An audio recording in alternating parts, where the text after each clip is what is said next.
Good evening and welcome. I am Andrew Jorgensen, the General Director of Opera Theater of St. Louis.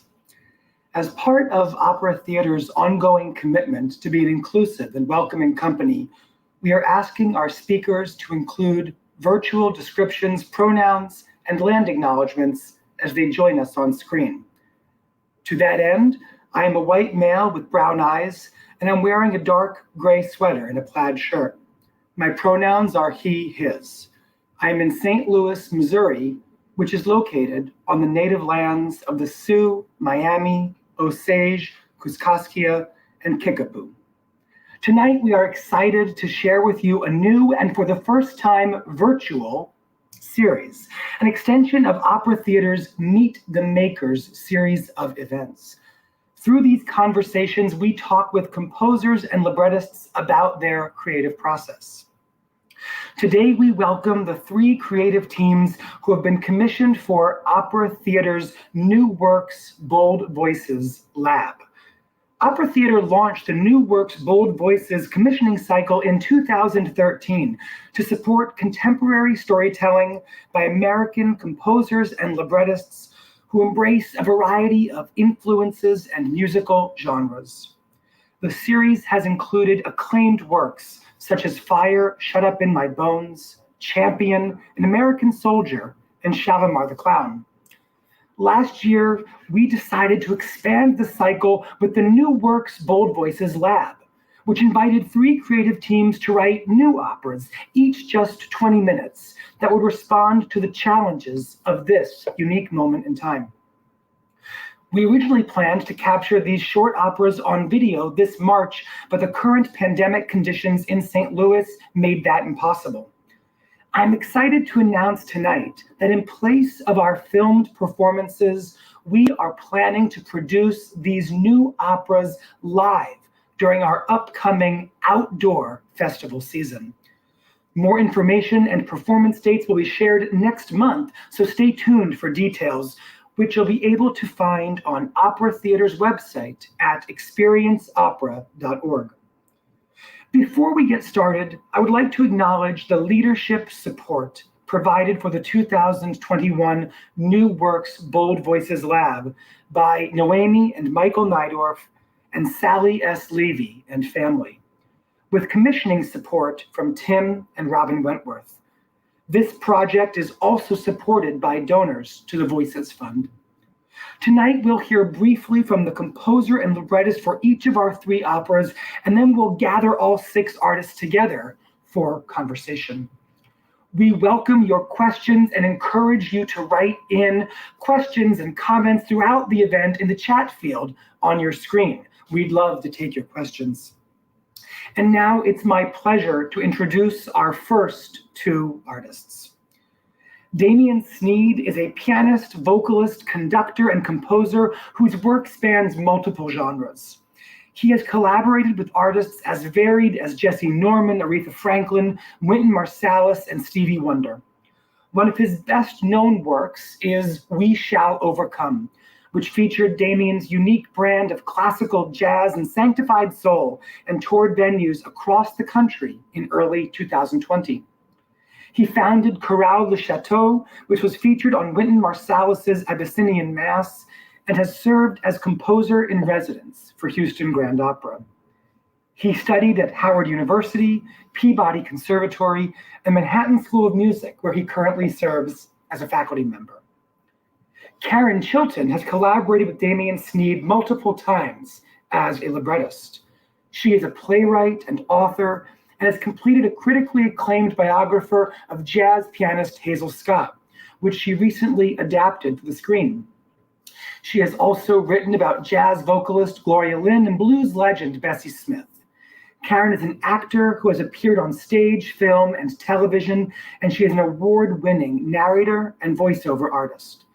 She holds a degree in economics and an MFA in dramatic writing from the NYU Tisch School of the Arts, and has extensive musical training from the Chicago Conservatory of Music. It is a pleasure to welcome Damien and Karen to the screen with me this evening. And there they are through the magic of the internet. Damien, let's start with you. Could you tell us where you are and offer a brief description of yourself? Hello, everybody. My name is Damien Sneed, and I am in New York City, originally from Augusta, Georgia. I am currently wearing a black sweater. My pronouns are he, him, his, and I am born in Augusta, Georgia, and I will note that my biological paternal grandmother was full-blooded Native American. Damien, thank you. Karen, could you also offer an introduction this evening? Yes, thank you so much, Andrew. I am Karen Chilton. I am a Black woman with dark hair and brown eyes. My pronouns are she, her, hers. I live in New York City, but I was born and raised in Chicago. Karen, thank you so much. Together, Karen and Damien have created The Tongue and the Lash, which was inspired by the historic 1965 debate between the cultural giants James Baldwin and William F. Buckley Jr., at which they argued the motion, "Is the American dream at the expense of the American Negro?" Karen, I gather you got an early morning text on the day that Damien finished the piece where he asked you to call him the very moment that you woke up. Tell us about that morning and what you felt and thought as you heard this music for the first time. Well, the word that comes to mind is sublime. It was a sublime moment. It was a 2 a.m. text. I'll never forget the time. It was 2 o'clock in the morning. I got up, called, I followed his instructions. I did what he asked. And not only did Damien say, I completed the score and I want you to hear it, he said, which I'll never forget, I want to sing the opera to you. And I just thought, okay, this is one of those life moments that I'm in some very rare air. I don't know how many people have a friend that can call them and say, I'm going to sing the opera that we wrote to you. So it was a great, great moment. And while I was listening, I mean, the thing that stands out to me is I opened up the libretto, and in the moment that Damien began to play, even just the first few chords, in that moment, it was as if the libretto and the piece was no longer mine. And I thought, oh, I mean, it was just sort of this out of body experience. And I thought, wow, I created this thing sort of in my own bubble and in my own head. But then I handed it off to him. And musically, this is how he heard my words. So that there's something mystical in that experience that it's hard to put into words because it was just that extraordinary to me. So we went through the whole thing and I'm looking at each line. And in that moment, I just felt like, where did this even come from? Because it grew, it morphed into something more than just words on the page. So I became very attuned to how he heard what I wrote and what my intentions were and how he was able to interpret that sonically.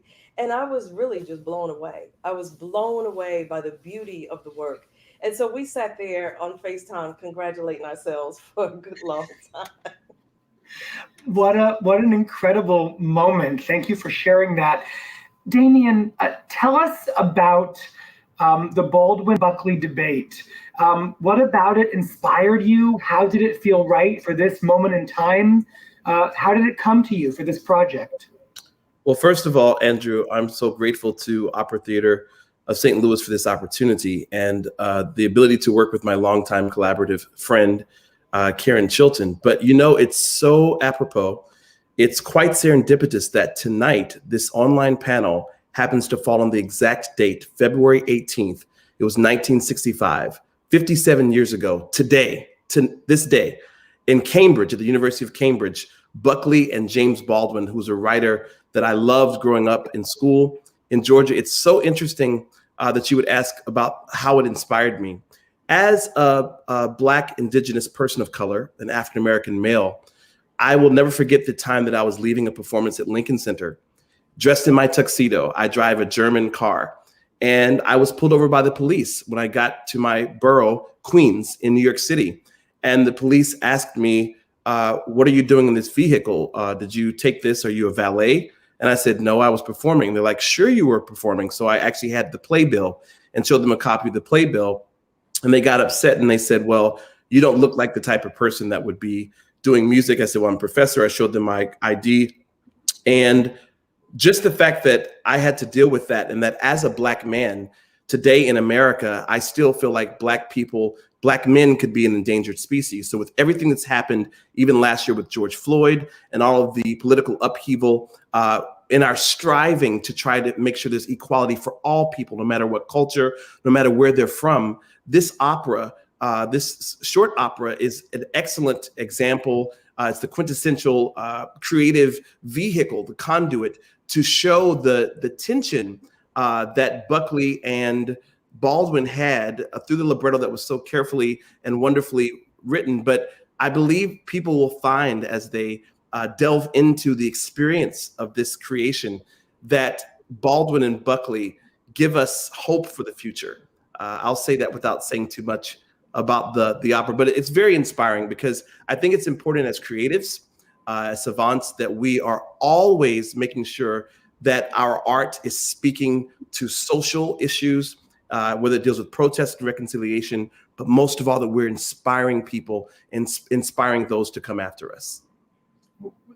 There's so much to respond to in what you just said, but I just have to admit that I wish we were clever enough to have planned this event tonight, knowing that it was an anniversary, but that is the serendipity of the calendars of the artists that we are working with. Sometimes good fortune falls to us when we don't mean it. Building on this notion that these individuals give us hope, and I want to hear more about that. You know, both Baldwin and Buckley are so well-known icons in the American pantheon, and they both had very sort of familiar and distinctive speech patterns.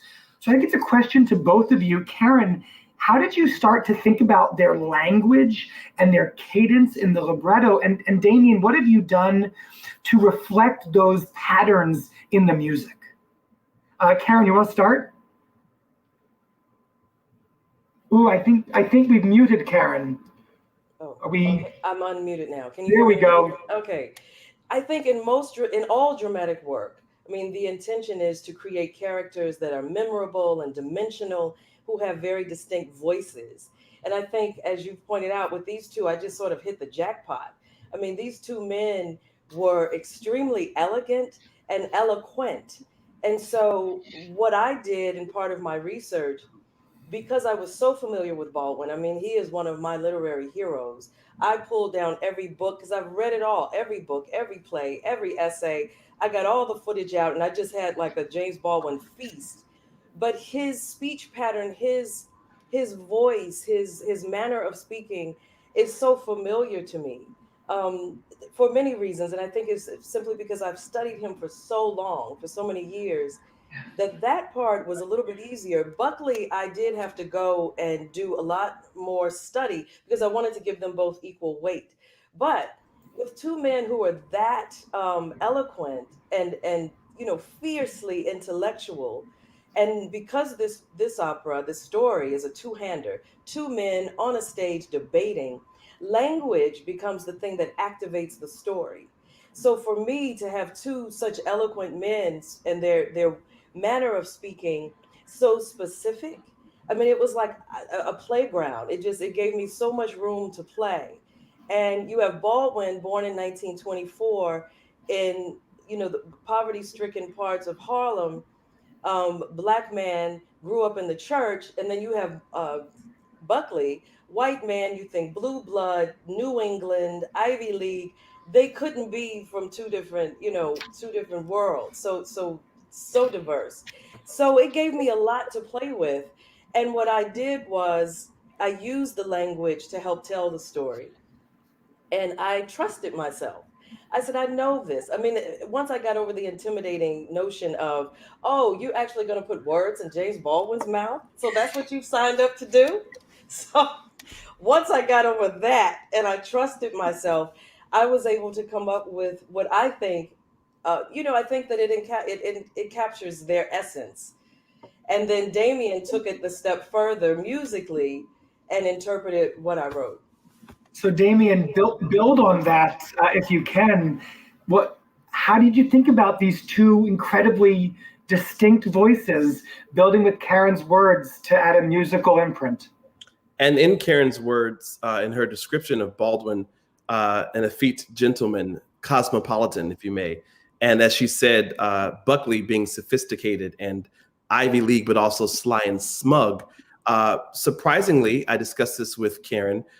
We decided to set Baldwin as a baritone, as the protagonist, and we decided to set Buckley as a tenor, as he starts off as the antagonist. And then I really took a lot of time to deal with the prosody of the text, of the libretto, how to set these words so the dramaturgical effect would remain intact while also pulling from the roots of the African-American experience with church. You know, Baldwin grew up as a minister. His book, Go Tell It on the Mountain. So there's some gospel and blues elements there along with jazz to make it American. And then at the same point, I allowed Buckley to also speak and sing from some of those same places because it is American. And that deals with the topic and the theme, the impetus of the entire opera. But it was a fun experience because a lot of people were saying, oh, Baldwin should be a tenor. And I said, no, I think Baldwin should be a baritone and Buckley the tenor. And so musically, it's an adventure. And I just can't wait to see this performed live for your festival. Oh, this is so exciting. And there's so much more that I want to dig into with both of you.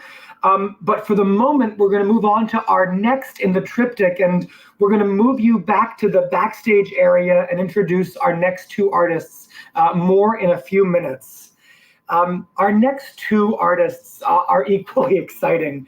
Composer Laura Karpman writes music for film, television, theater, interactive media, and live performance.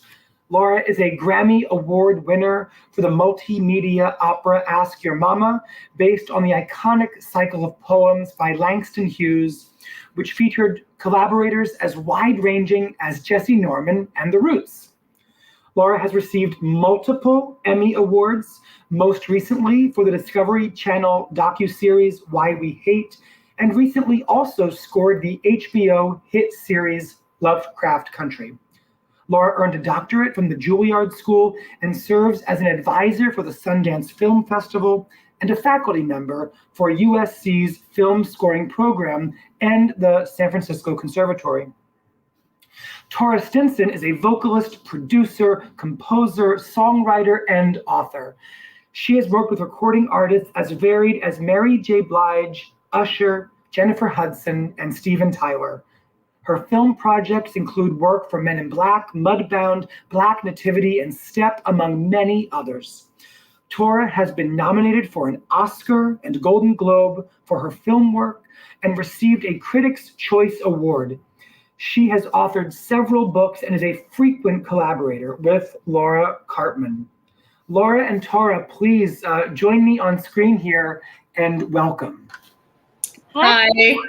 Hi. Welcome. Good afternoon. Taura, could you start by telling us where you are and offer a brief description introduction? Hi, yes, I'm Taura Stinson. My pronouns are she, her, hers. I am a Black woman, a proud Black woman. I'm a native Chumash land. I am from Birmingham. I was born in Birmingham, Alabama, and raised in Oakland, California. Thank you so much. Welcome. Laura, could you also offer an introduction? Yeah, I can. My name's Laura Karpman. I'm from Southern California. I'm a composer. The gender question is something that I think a lot about. I'm a queer woman, I guess, but I think that I want to continue to mull over that one if that's possible. I have pink skin. I'm wearing black and white. My hair is every imaginable color because I haven't done a thing to it in a year. So that's where I stand at this moment. And my home is on native Chumash land as well. Thank you so much for all of that, and welcome to you both. So I think, Laura, your comment about your hair is the entry point into the conversation about the opera that you have written. Together, you and Taura have written Over the Edge, which touches on issues that so many people are managing through in this moment. Working from home, parenting during a pandemic, and trying to explain the Black Lives Matter movement to our children. What made you want to set this moment to music, particularly while we're still living through it? Laura, let's start with you, and Taura, I'd love to hear your thoughts as well. Yeah. Well, when Jim said that he wanted me to write a pandemic opera, I was sort of hoping by now we wouldn't still be living through it. I think perhaps it was aspirational rather than realistic. But I knew immediately that I wanted to write a comedy because pretty much parenting in the pandemic is about as funny as it gets. And then June happened. And so it's the concept for the opera took a little bit of a different turn, but basically the opera it looks at the lives of three families. A single mom who is overwhelmed would be the understatement of human history. Mm-hmm. I'm back. Okay. A family that's much like my own, a two-mom family where everyone's just trying to get through the day with an overprotected grandmother who's constantly worried about, super spreaders sort of interrupting everything. And then the last movement is that family gathered and in June. So each movement is April, May, and June. So April is a single mom. It's at the beginning of at-home schooling. May is when people are kind of settling in a little bit, finding some humor, some peace of mind, but also still, really over it. And June is, of course, what happened in June. Yeah. Taura, talk about setting these moments to words. Where did you find them? How did it resonate for you? And tell us about that process. Well, we did a lot of back and forth. We talked a lot about which voices needed to be amplified for this project. So for me, of course, June was just a tipping point as a Black person. I felt like we could not tell half the story. We had to tell the entire story, and about the uprising, just from George Floyd's death on May 25th on, and then into June. From that point, it was just everything that we were experiencing, we have been experiencing for decades, was now on every screen across America and the world. And so we just wanted to make sure that we are the keepers of time. We have to tell these stories. We have to be really honest, and we could not tell the story about the pandemic without talking about the constant, the issue of that Black Lives Matter, to even have to say that. And then to be able to have children ask questions. I'm not a mother, but I do have so many family members, and kids were just confused. Black kids were like, why are they killing us? Who's going to protect our father? Those kinds of questions. And we had to talk about it. Laura, it sounds like, well, for both of you, it sounds like in some way this was a family affair, the creation of this project. Laura, I know specifically that your son and wife got involved a little bit in thinking about this project, but talk about working with family as you're writing about family. Well, Taura and I are family too. I mean, we're very close, and so we're all in each other's lives all the time anyway.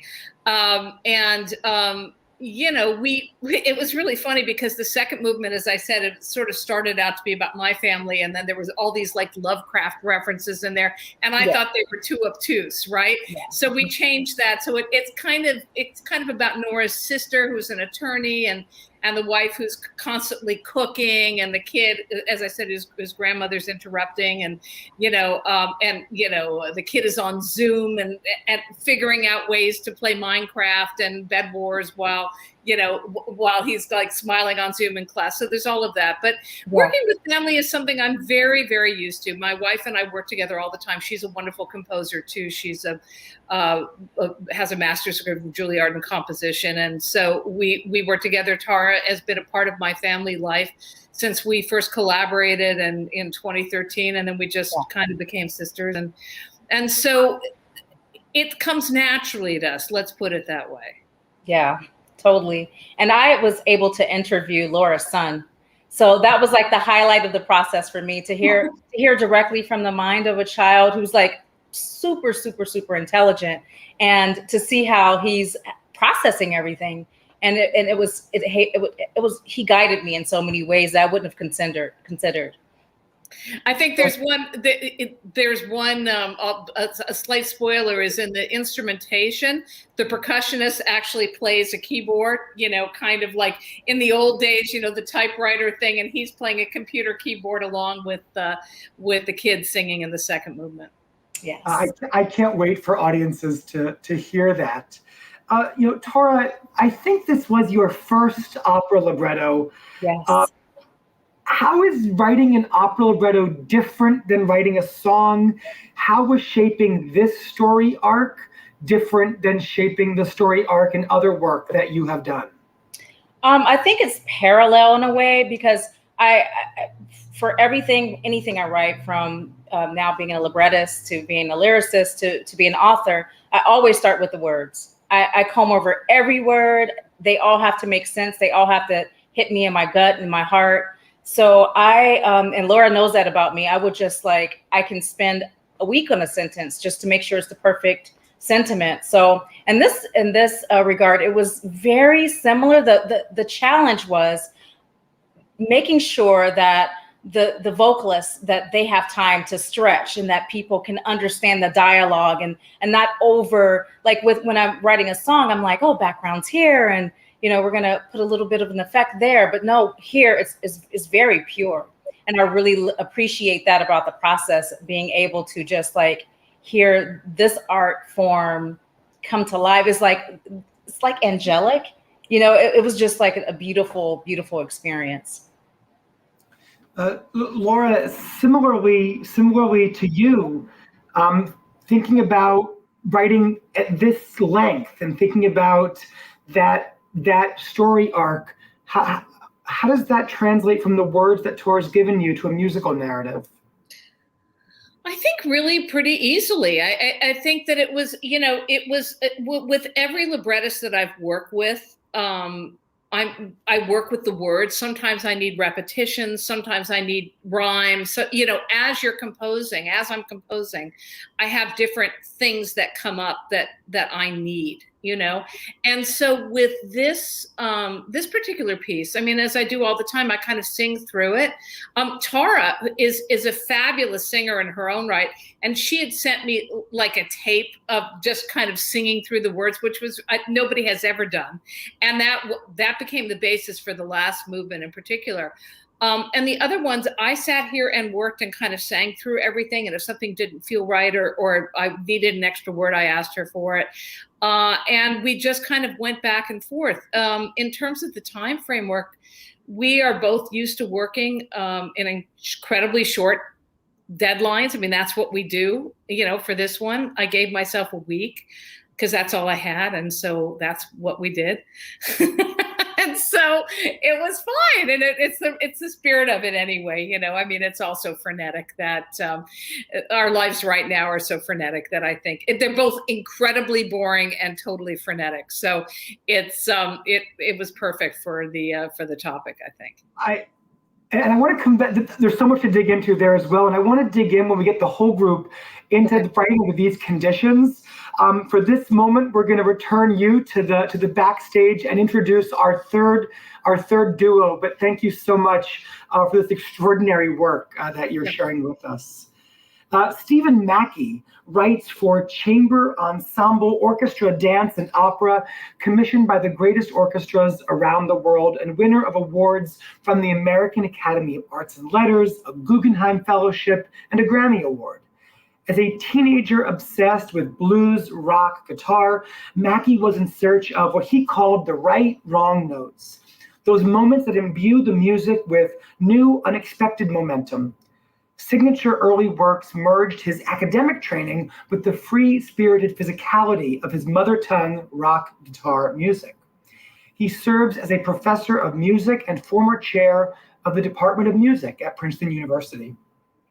Rinde Eckert is a writer, composer, singer, actor, and director whose music and music theater pieces have been performed throughout the United States and abroad. He is the recipient of a Grammy Award, Obie Award, Lucille Lortel Award, and a Guggenheim Fellowship. He was one of 5 singers chosen by Renee Fleming to perform solo concerts at the Kennedy Center as part of her Voices Festival, and recently toured with the Kronos Quartet. Steve and Rinde, welcome to our panel this evening. Yeah. And there they are. Welcome and good evening. Steve, could you tell us where you are and offer a brief description of yourself? Sure. I'm Steve Mackey. My pronouns are he, him, his. I'm just recently turned 65-year-old white male. I'm wearing a blue shirt with some orange print. I'm coming to you from Princeton, New Jersey, central New Jersey, the home of the Lenape tribe. I was born in Frankfurt, Germany, and never lived any place longer than a year or so until I was 11. And at that point, my father worked for the government, and hence my transient early childhood, and moved to Northern California at age 11, and sort of continue that, consider that my home, although I've been in Princeton for the last 35 years. Welcome and greetings back to Princeton. Rinde, could you also introduce yourself? Hi, I'm Rinde Eckert. I'm speaking to you from my studio in beautiful Nyack, New York, on Lenape land. And behind me is an array of instruments that occupy my studio, and so it's a nice, array of banjos and ukuleles and some mandolins. So that's the setting. I'm wearing a black turtleneck knit sweater, and I'm very white, 43% Norwegian, 25% Swedish, 13% Welsh.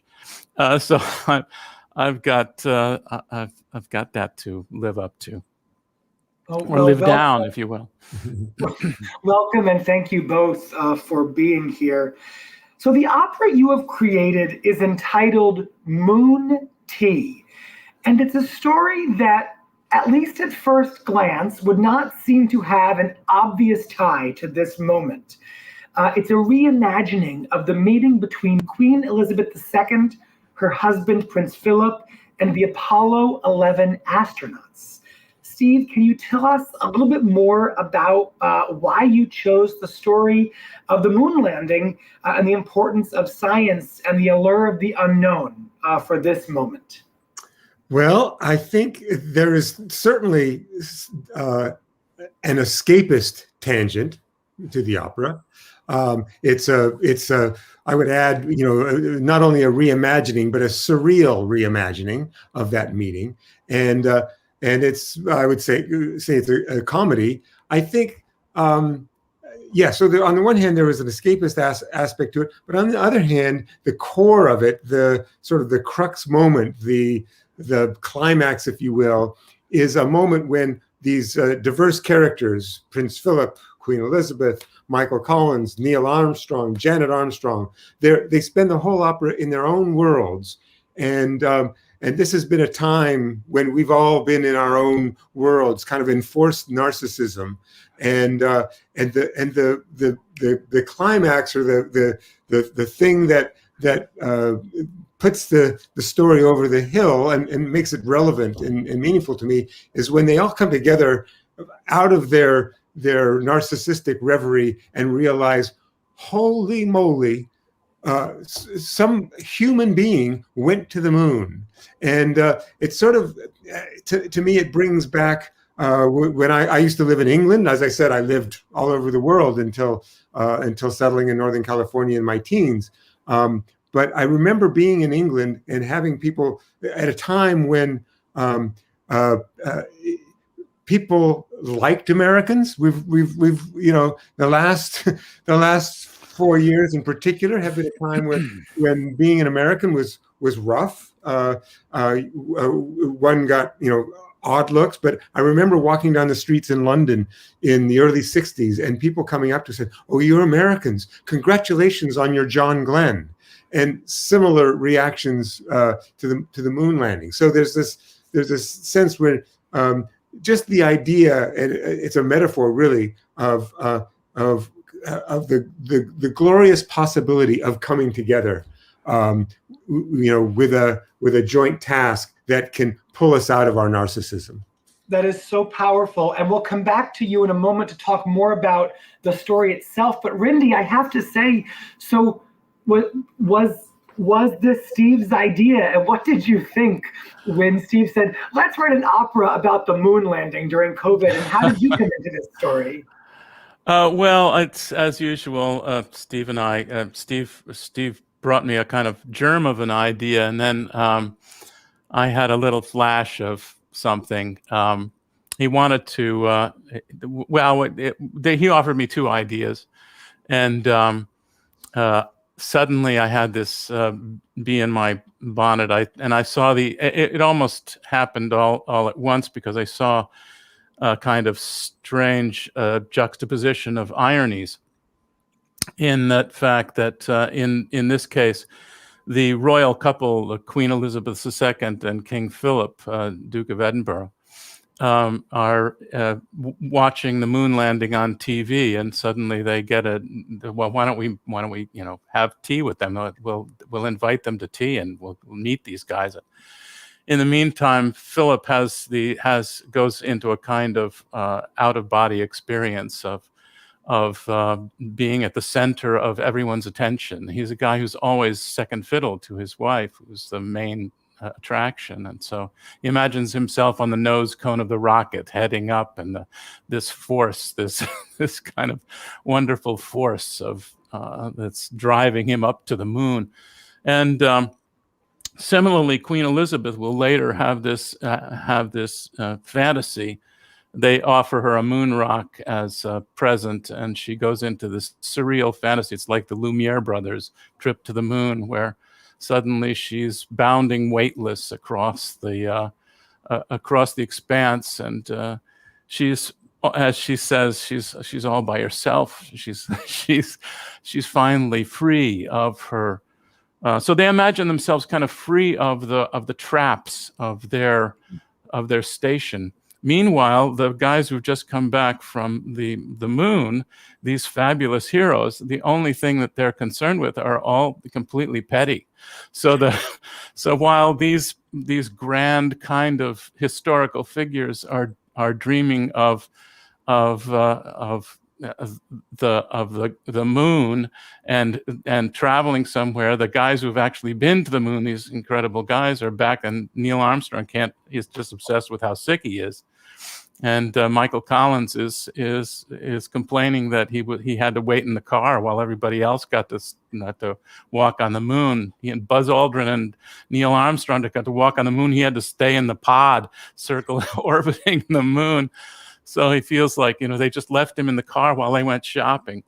It's amazing to think about sort of the inner lives all going on here. So Steve, I know that you have brought us a visual aid, I'll call it, to help us learn a little bit more about your opera.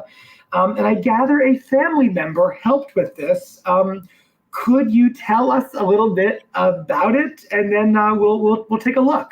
Awesome. Well, given the tight timeline, we had to write this thing. I really had to buckle down and work, and my 9-year-old daughter, what are you doing, Dad? What are you doing? And I actually used that line. Well, I'm doing a surreal reimagining of the tea between, and she has a Lego of the LEM, the Lunar Excursion Module, because I've been obsessed with the moon landing since early 60s. My 6th grade report, which was before the moon landing, was how NASA planned to land. So I'd been talking about this long before I got this project. But my daughter is a big Lego fan, and she thought, well, how about can I make a Lego stop motion movie depicts your plot? And I said, that would be awesome. I bet I could get people to watch it on an occasion like this.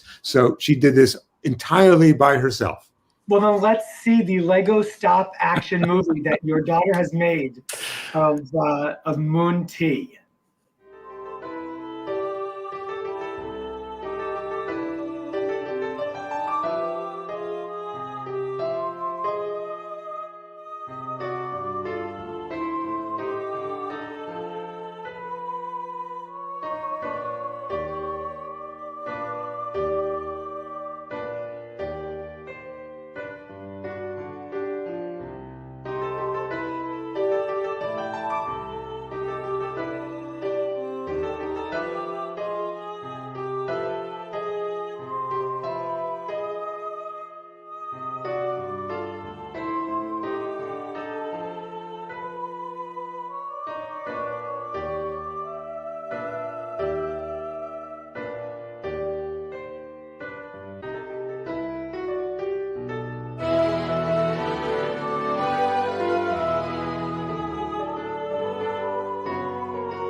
Bravo! I gotta compliment Dio's libretto. It's much better than mine.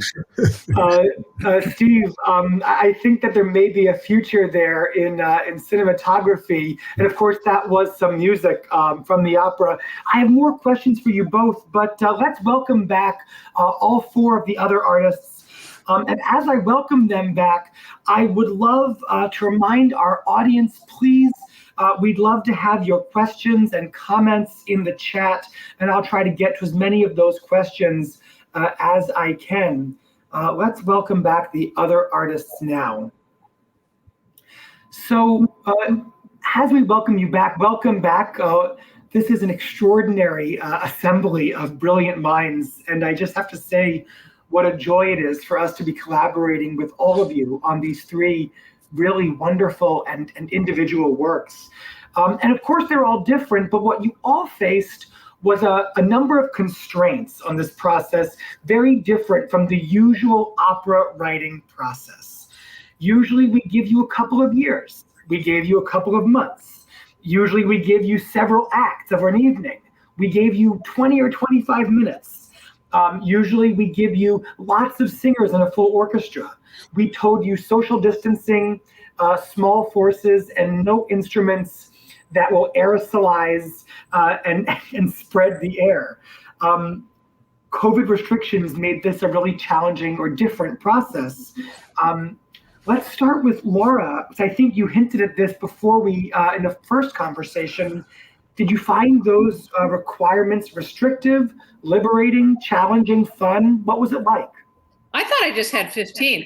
I mean, we've gone to 25 now. I need it back. I've got more to say, you know.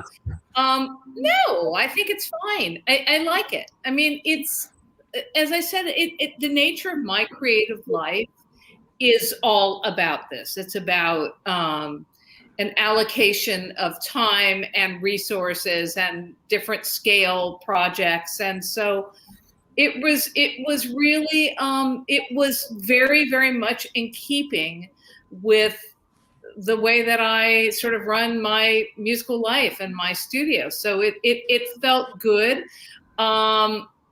And yeah, I like the instrumentation. I think for us, the hardest thing was sort of trying to figure out how to have the same four voices in three different movements, and how to be able to have, you know, who was going to play which roles and how could we switch them up in between the movements. So I think, but that would be something that would be a consideration in a longer opera as well. Damien, Steve, same question to you. Challenging or liberating? Damien, you first.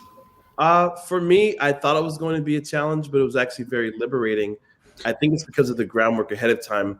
The fact that we were able to select our collaborative partners helped a lot. Karen Chilton and I have attended operas together, seated right beside each other. She supports my performances, I support hers. But also we've attended jazz concerts together, different genres of music, and we always have discussions. Like we'll talk for hours on end about anything coming up around the world. And so it helped. So it's almost like the marriage that happens between a librettist and a composer, it was already there. So it made the work easy.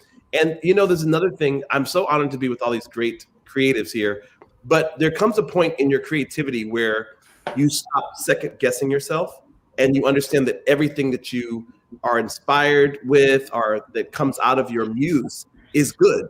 And so I just approached it that way. Thank goodness we were in a pandemic because there wasn't a lot going on. And the work actually seemed to be very liberating. And I don't know, it was a boost. It was lifting. Steve, you're nodding. You want to jump in? Oh yeah, well, what he said about his relationship with Karen really resonates. I mean, Rinde and I became friends over 25 years ago when we wrote our first opera together. We've written an oratorio and experimental music theater. We have a band together. Rinde was the best man at my wedding. We're dear friends. So the first thing I thought of when this possibly came up was, yes, an excuse to hang out with Rinde and brainstorm. And, it's just an exciting thing to brainstorm with him. I also felt like, I had a lot of exciting projects that were postponed indefinitely when the pandemic hit. And I was plugging along, keeping myself busy. But I really appreciated an injection of urgency and deadline into my work. I mean, it was, I felt like, yes, finally, I've got adrenaline again. So it was all good. In terms of the instrumentation, the piece I was kind of puttering along on with the deadline put years in the future before this was a piece for string quartet and 2 percussionists. So here we had string quartet, 1 percussionist and a pianist.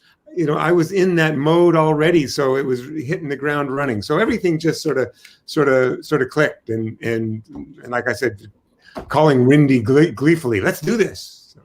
What a great launch to a collaboration continued. In that same theme, Karen, you've talked about being inspired by something that Toni Morrison said of her later novels. I think it's you had to go narrow but deep with a short piece. Talk about that and how that shaped the writing process here. Well, that became sort of my modus operandi. I mean, the time period was short. It wasn't, we didn't have much time to create, and then the creation had to be short. So I thought of it initially as the way that I would approach writing a 1-act play. That's where I went in my mind. Like, okay, this is a 1-act. You can do this. It's a 2-hander. It's 2 people. Don't freak out. So, but the challenge for me, it wasn't so much the time or the length. It was Baldwin.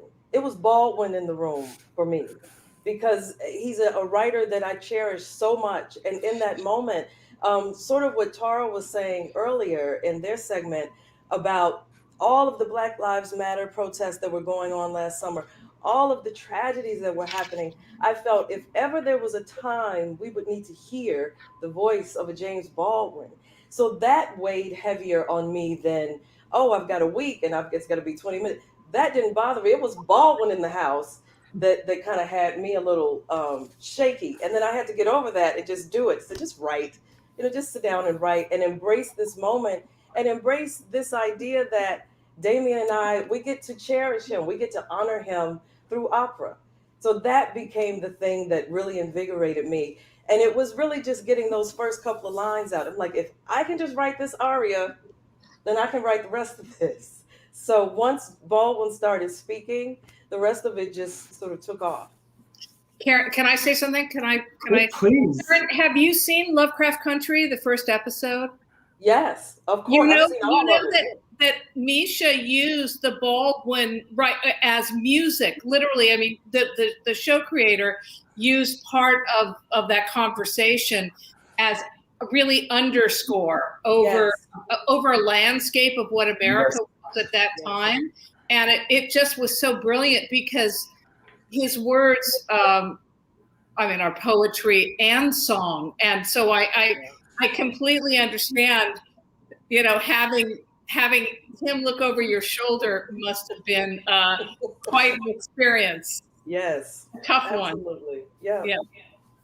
Rinde, in a very different way, you also were putting words into the mouths of real people who loom very large in the world. What was the secret for you to realizing a very full story in a very condensed format?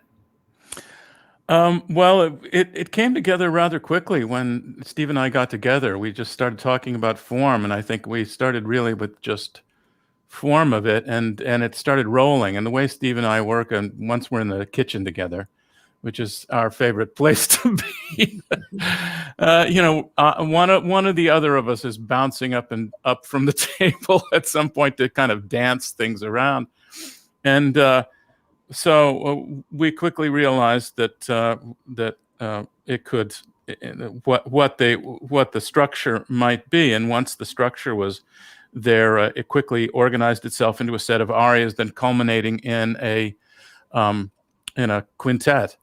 And I must say, Steve and I have always wanted to write a comic opera, and on a kind of Mozartian thing. And I think we were thinking about Mozart a lot when we thought about this. We were thinking about, Così fan tutte, or we were thinking about Marriage of Figaro, and how the culmination of these, where you have these comic situations which ultimately end up with a kind of more or less serious quintet, a serious kind of coming together of people, and their dreams start to meld and become coherent. So it's that whole idea of finally our separate dreams come together and become kind of one dream. Of course, that's fascinating. Of course, the other constraint that I think you all faced, although Rinde, you just mentioned being at the kitchen table, that in a pandemic, you're collaborating virtually. Were you collaborating virtually? Have you been able to share in each other's bubbles? And what is the additional constraint of a Zoom collaboration as opposed to that kitchen table joy? Taura, you're nodding. What's your experience here? Constraint for me, or Laura, we have like second nature language built together at this point. But for me, to be honest, it was like, it's a pandemic. Everything was so mundane. Every day, day in out, we have Zooms, we have this, and it was the great escape.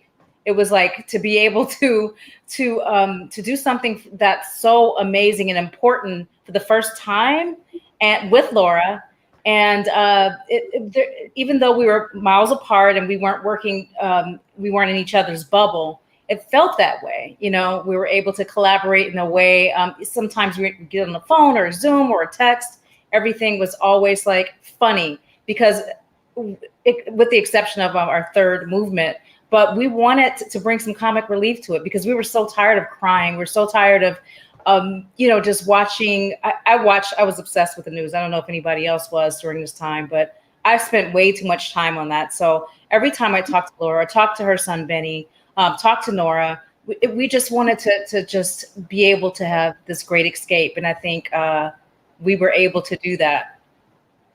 Damien, was that your experience, or was your experience a different one?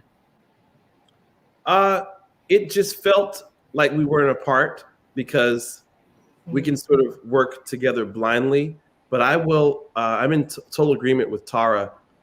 The trauma, the psychological warfare that's been on all of us, this was such a lifter. I know around that time, I'd also experienced loss of loved ones, as so many people have been experiencing. So being able to create something was like a lifeline. I honestly don't know where I would be emotionally if I didn't have something exciting to look forward to. You've got tours canceled. You've got, travel canceled. Many of us are not used to being at home, sequestered, in the same place for such an extended period of time. So this was exciting, because it's like we had vision again. We could see the possibility of something opening up in the future. Yeah.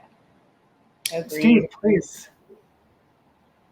Well, Steve, I think you're muted, so we're going to unmute you, and then we're going to start you again there. Okay.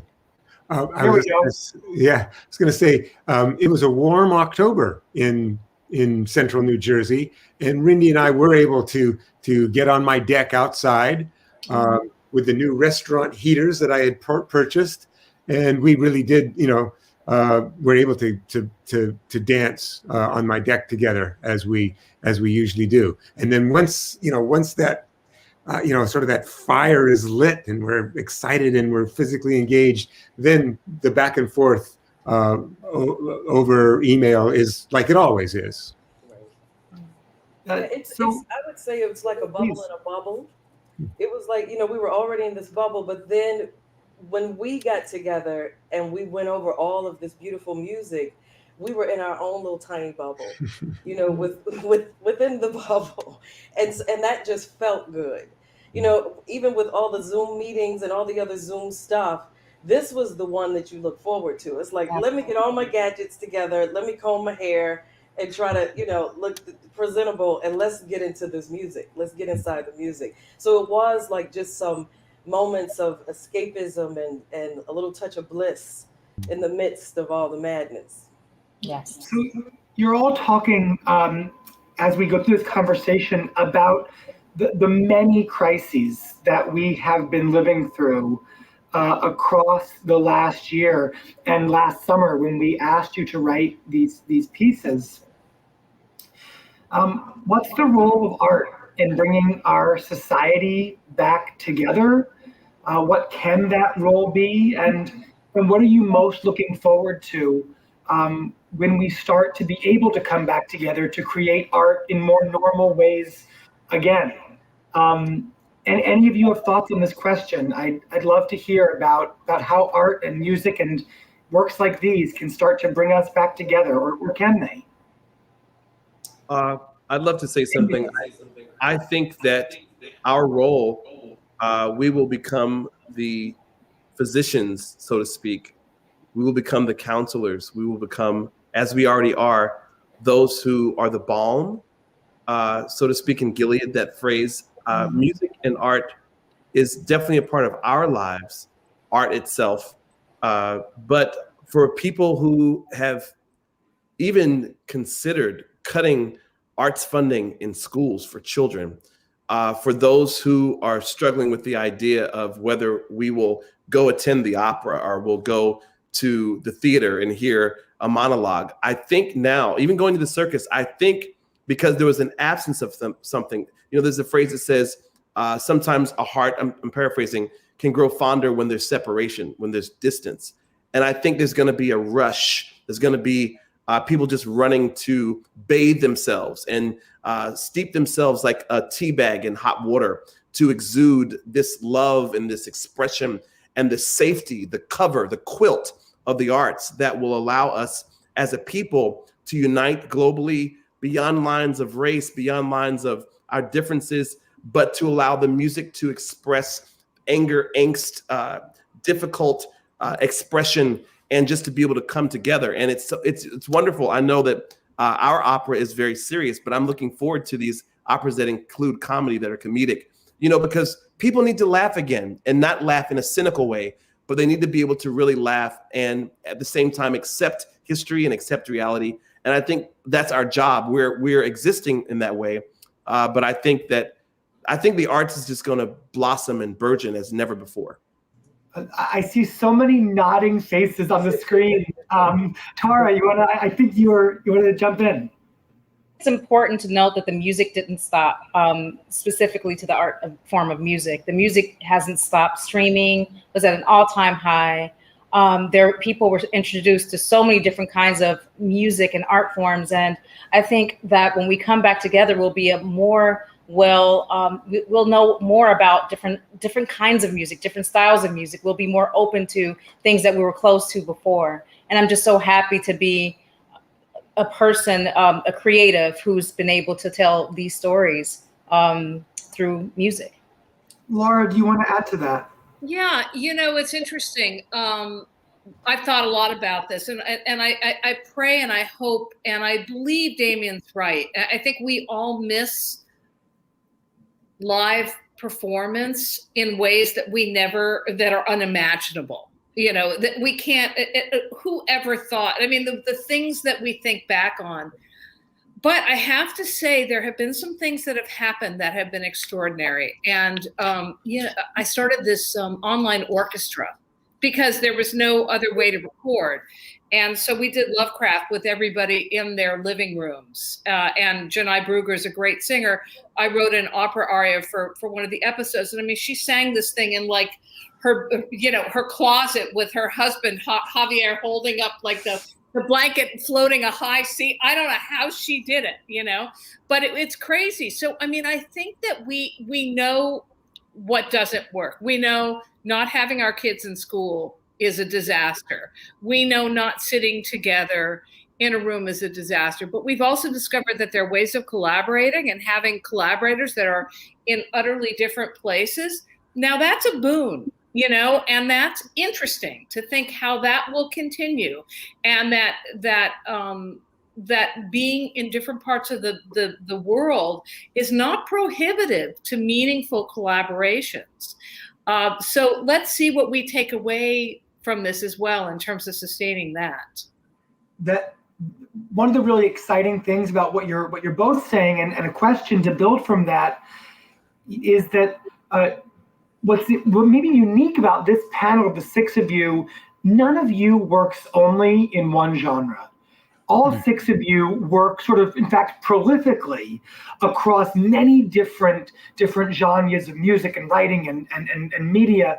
And I'm wondering, this new kind of collaboration, this burgeoning purpose that we're taking out of this time, how do you think the collaboration and barriers between styles will be broken down, and what might some of the new projects and new expressions look like? Because we're maybe caring a little bit less about the old rules and the old barriers. Rinde, do you have a thought about this question? My whole life has been a kind of answering this question, because I was born of opera singers, so opera was the first thing I heard when I was 5 years old. I grew up in rehearsals, in opera rehearsals. My parents took me to their rehearsals because they couldn't afford babysitters. So I was hopping around early in opera, and then got into the folk scene when I was a teenager, and then went through a whole performance art phase where I was just really doing intense performance art in San Francisco, and a dance phase where I was with the dance companies. So I've been hoping that institutions will open up to the possibilities, and too often that's not been the case, and structurally they're not set up for certain kinds of approaches to art and art making. And I think there's a possibility here, now that the institutions have been kind of rocked and they are reforming, that maybe in that reformation, there may be a chance to open up the rules of process a little bit more and explore other possibilities. And I think this is a prime example. These operas that we're doing here, I think, are a great first step, because it's not the traditional process, that we had to figure out a different process because it was so fast, and we couldn't go through the same kinds of normal steps. And I think there's a freshness that's going to result in that. Steve, you look deep in thought. What's your response to this part of the conversation? I'm interested, and I agree with it, and my background resonates with Rinde. I mean, I'm a rock blues guitar player that I didn't know how to read music until I was in my 20s, and did this whole other thing. And I would say that I'll echo what Rinde said about the institutions being rocked, and as they come back together, and it's related to what Laura said about this idea of distant collaborators. Well, these distant musical interests, we're realizing they can come together, and that's been my life. I also want to kind of respond to what Damien was saying, and kind of the earlier question is that music and art and the marriage of music and words is a powerful thing, because it can move people's emotions. I mean, that's the thing that oration, has a difficult time doing, because we all put up filters. If we know we're watching the wrong channel on TV, it's just like we're resistant to it, and we put up these filters, and it's gotten really, the internet has brought a lot of great things, but it's also enabled us to only surround ourselves. And I am entirely guilty of this myself, surrounding myself with like-minded people in media. But music and art, in general, can move people's emotions and get people to feel humanity without necessarily attaching specific politics to it. And I think that's the first thing, is to have people feel a common humanity. So anyway, that's what I was deep in thought about. Damien, jump in. Yes, as Rinde said, my first experience with music was opera, because one of my mentors, who sang at my parents' wedding before I was adopted, before they adopted me, before I was born, Laura Karpman has worked with her. Jesse Norman, Laura composed Ask Yo Mama, the libretto by Toni Morrison. Jesse Norman, of course, when you think of opera, you think of Jesse Norman. But I watched her, in opera. But then also two of my other mentors, Wynton Marsalis, who is deeply steeped in classical music as well as jazz. He exudes something that I've tried to brand myself by, which was difficult for a few years as a multi-genre artist, because people like to put you in a box, maybe because they exist in a box and they can only do one thing or two things well or no things well. And that's why I don't like the saying, jack of all trades, master of none. Maybe for you, maybe for them.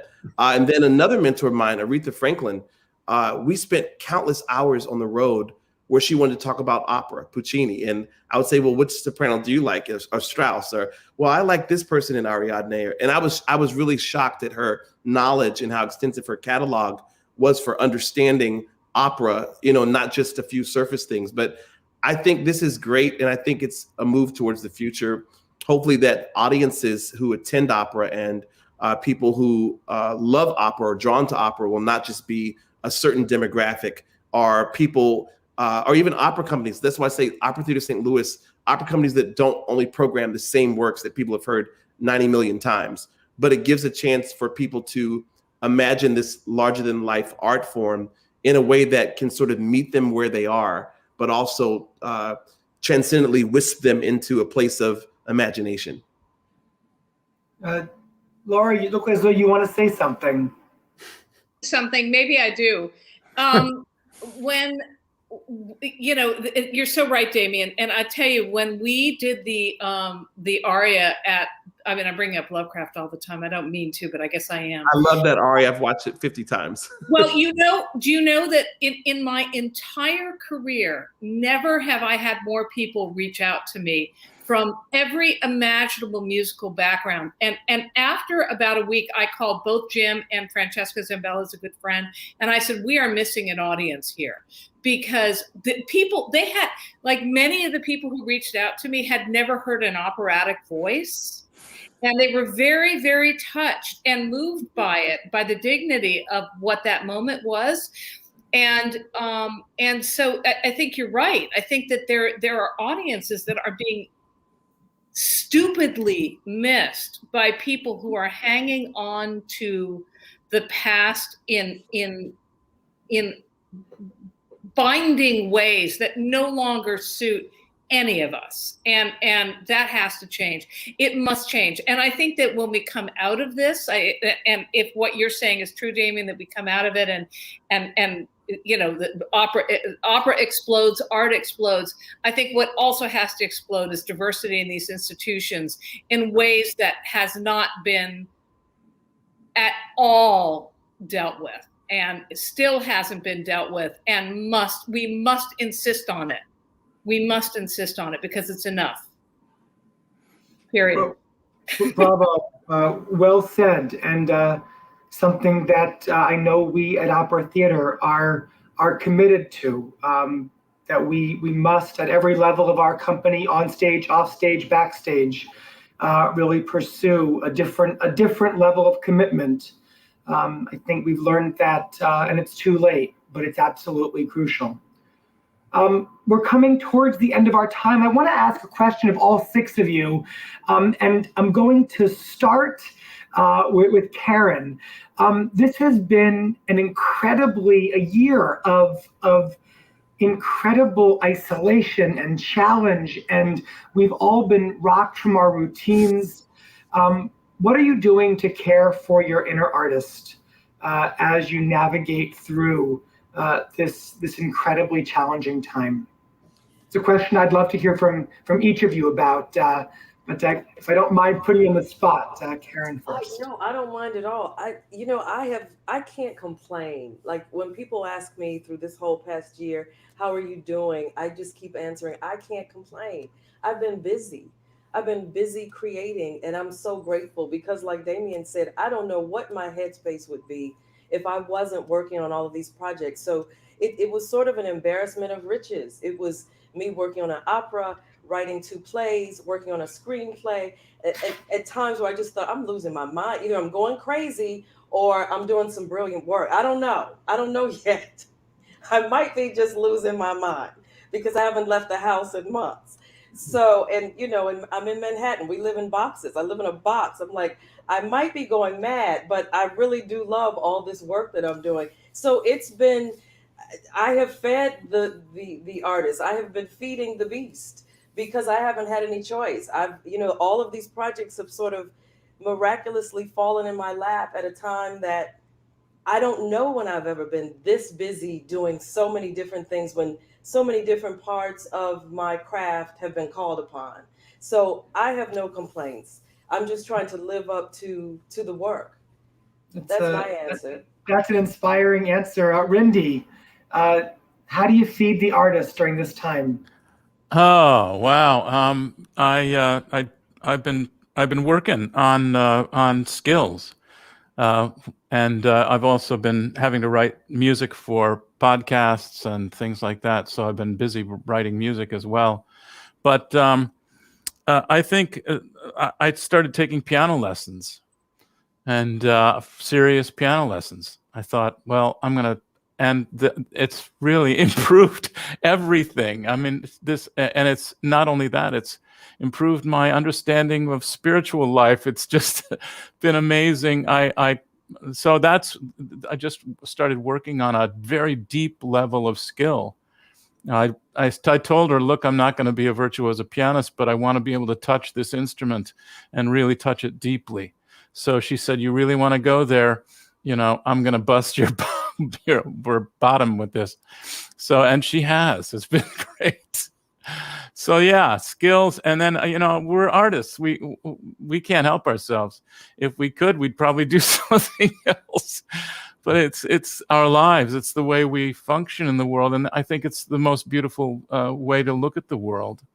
I remember a time in the desert when I was having pizza with Bruce Nauman and Susan Rothenberg, these incredible visual artists. And I took a walk and I found these eggs, quail eggs. I flushed a quail and I lifted up this little, whatever plant it was.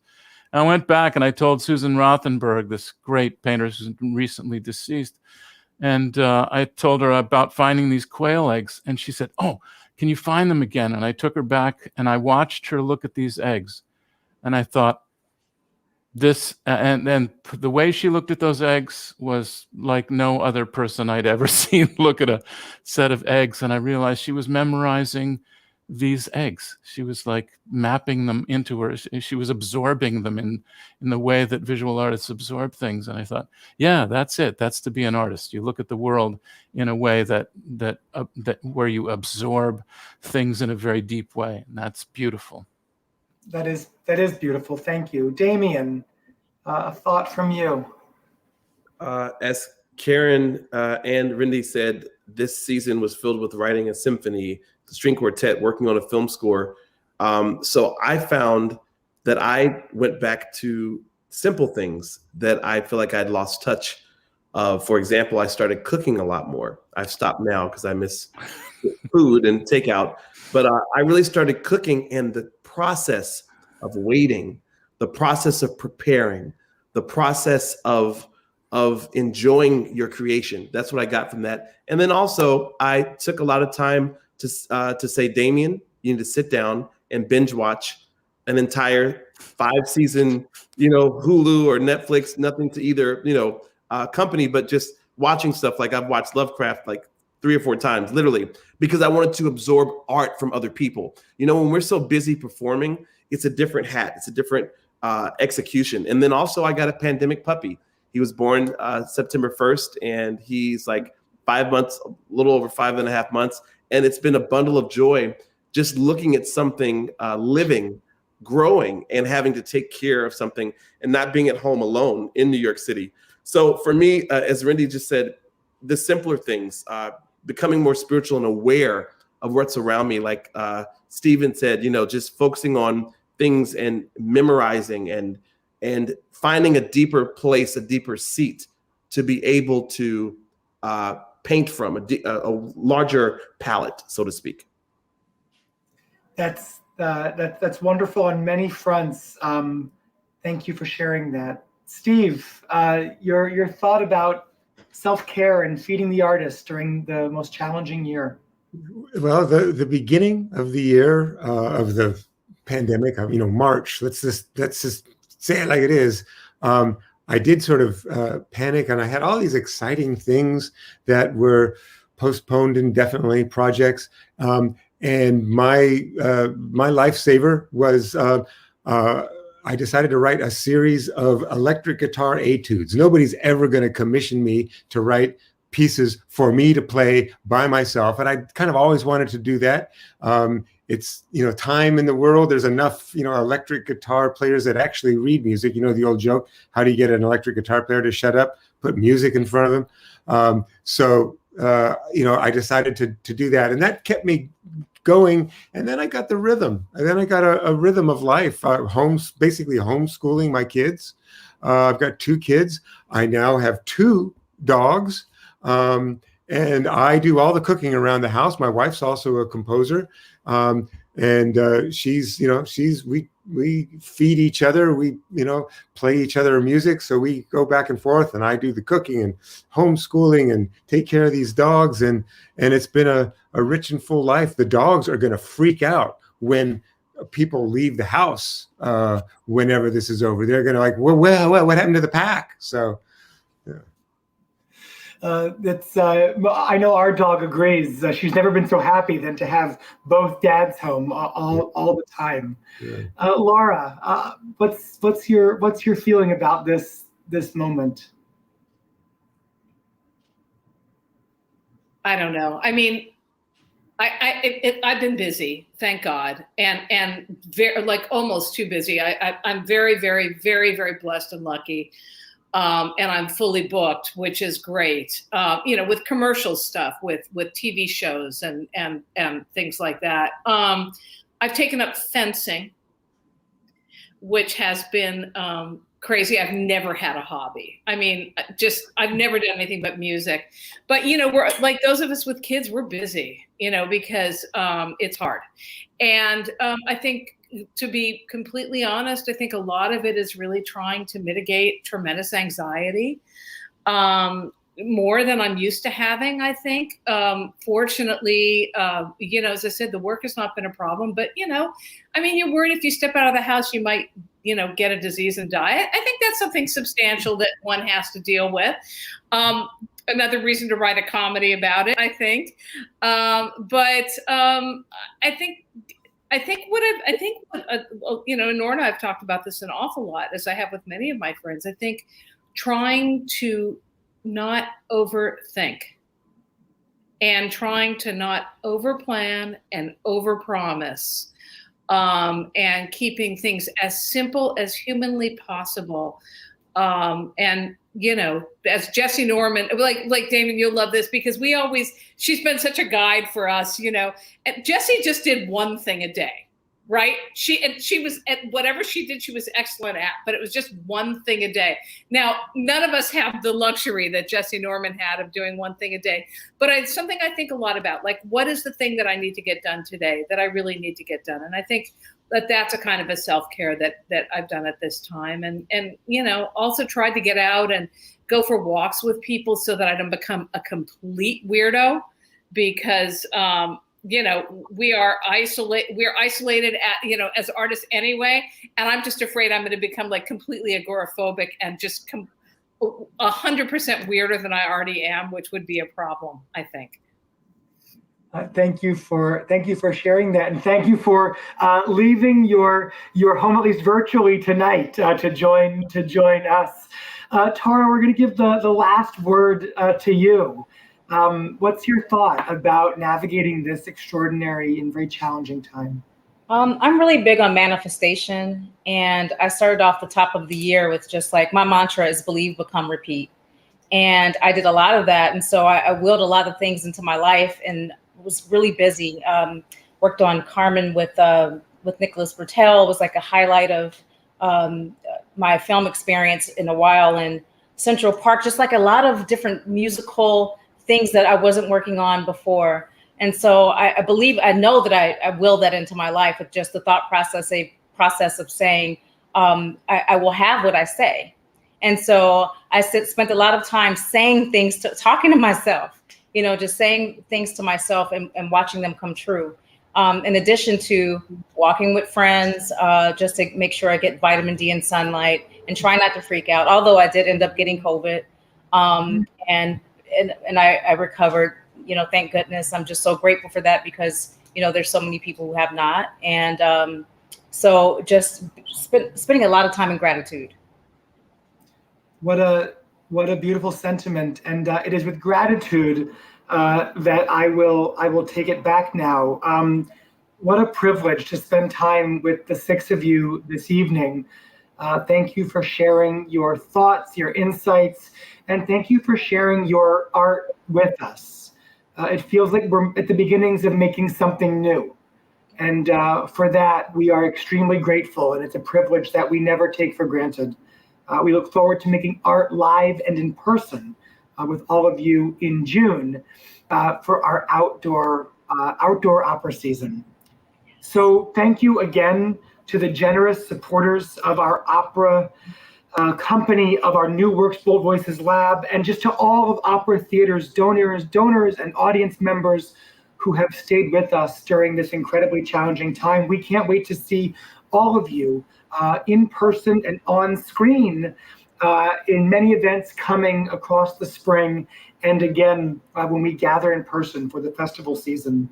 In the meantime, the online programming continues, and in the coming months we will host online master classes and a 2-night symposium with scholars, artists, and arts administrators exploring the canon of opera by Black composers, curated by Naomi Andre.